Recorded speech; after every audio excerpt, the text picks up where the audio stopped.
pediatric nurse, I have given thousands of doses of vaccines until I learned that some vaccines are cultured in aborted fetal tissue. Currently, every SARS-2 COVID vaccine that's available on the market is manufactured using aborted fetal tissue. As a result, some Christians and other faiths don't feel that it's biblically acceptable for them to participate in the vaccine. Much like in the book of Daniel, these Christians are forced to either bow to the authorities who are wishing to persuade them to do something they feel is immoral, or they need to obey God. So, Governor, I have been praying that God himself will step in so that Christians are not forced by their employers and a mandate to get the vaccine. Yet, even if God does not, I will not bow. And with all respect,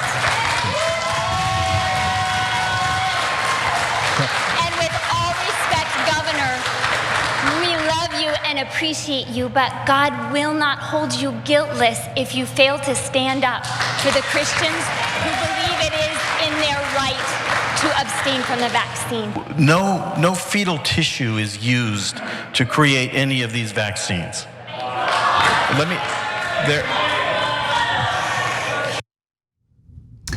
The gentleman who tried to, rebut the allegations that fetal tissues were used, the response to him reminded me of how health experts were treated at a similar event in Tennessee. It got a little more rowdy where the health experts were actually threatened. But Charles, I want to bring you in because you watch that and clearly this woman genuinely believes what she's saying. I don't think she's a bad person, but she has bad information. Sure. I spent a number of years as an employment attorney, and so I have a significant amount of sympathy and support and understanding for people who operate under religious exemption laws, and the protections under those laws exist for a reason. I believe that people who have sincerely held beliefs about who they are and what it is that they worship in their faith should be respected. So in that respect, I do feel for this woman and I do support the notion, the spirit of her passion. She is clearly convicted about something.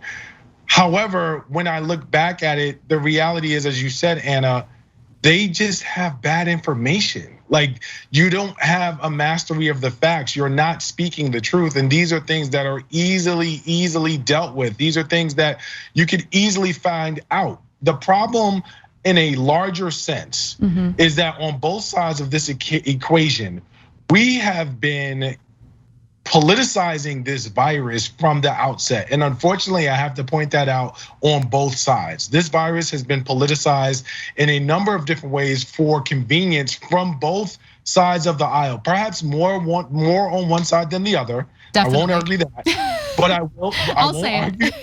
I won't argue that, right? But I think the larger issue is what has happened is people have gotten so much misinformation under the banner of politicization that they don't know what to believe. And so they have come to accept pretty much any and everything that will affirm whatever confirmation bias that they need in order to dig into their position. And that's why you have someone standing up in a crowded room of people saying, every vaccine that is out there on the market contains aborted fetal tissue.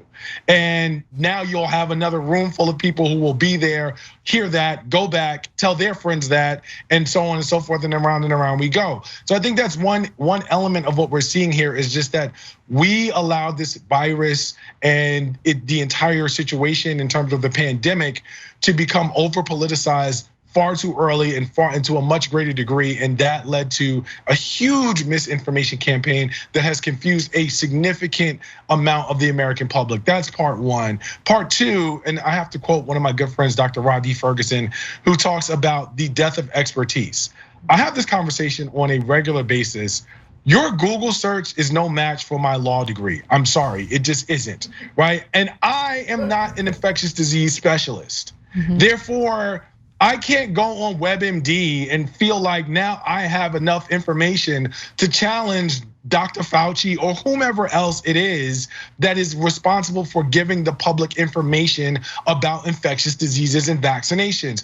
I cannot believe that in an hour and a half of research online, I have somehow now amassed a formidable amount of knowledge such that I can challenge the professional opinions that have been formed by physicians and medical professionals for the past 15 to 20 plus years in this space. And I think that that's part of the problem as well. We live in a world where anyone can feel like they can just Google or look up whatever it is that they want and become a subject matter expert in a matter of minutes. And that has led to a lot of people feeling like they can challenge the stuff that they're hearing from actual experts who have done actual work. So when I think about that young woman, and I think about her statement, I think about her conviction, I'm reminded of both of those things sort of converging in the same space because of what it actually does to the public and what it's going to continue to do. And the worst part about it, the most sad and tragic part about it, Anna, is that people are going to continue to die and lose their lives because of it.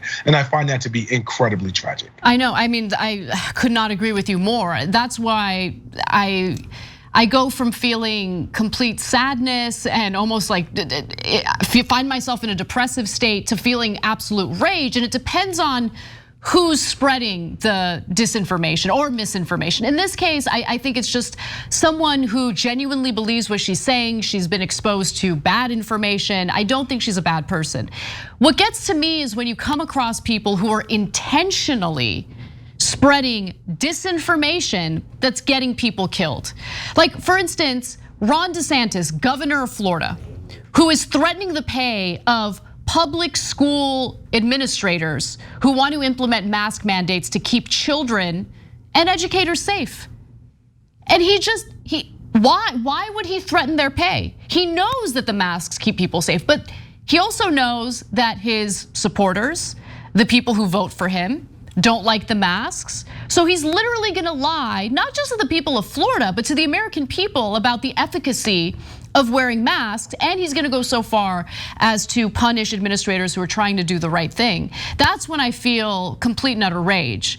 Later in the show, we'll talk a little bit about Laura Ingraham and the disinformation that she's been spreading, which is gonna get children killed. I'm not even kidding. I mean, we're seeing higher numbers of children being hospitalized with coronavirus. This is no joke. Thanks for watching The Young Turks, really appreciate it.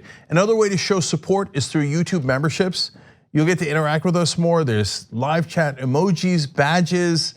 You've got emojis of me, Anna, John, JR. So those are super fun. But you also get playback of our exclusive member-only shows and specials right after they air. So all of that, all you gotta do is click that join button right underneath the video. Thank you.